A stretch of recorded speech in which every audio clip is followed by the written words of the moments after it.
আমার আম্মুকে দেখতাম স্পেশাল কোনো মেহমান আসলে এভাবে মুরগি রান্না করতে।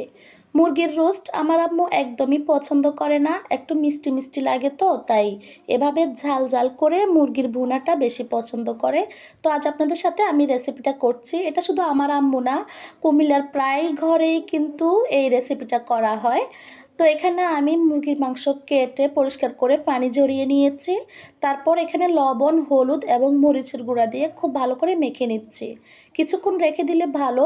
তো আমি 10 মিনিট পর এখানে তেল গরম করে মুরগির পিসেসগুলো খুব ভালো করে ভেজে নেব। উপরটা হালকা লাল হলেই আমি তুলে ফেলবো। খুব বেশি শক্ত করে ভাজবো না, এতে করে রান্নার টেস্ট ভালো হয় না।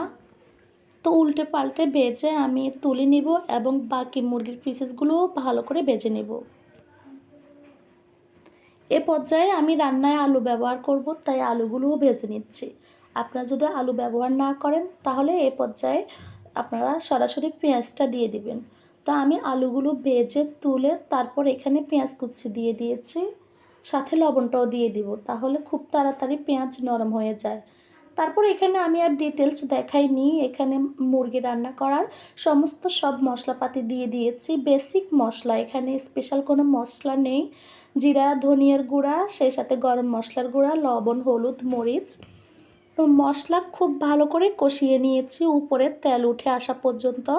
অবশ্যই এই প্রসেসটা করতে হবে, তা না হলে কিন্তু এই রান্নার টেস্ট ভালো হবে না। মশলাতে যখন তেল ছেড়ে যাবে তখনই কিন্তু ভেজে রাখা আলু এবং মুরগির পিসেসগুলো দিয়ে দিতে হবে।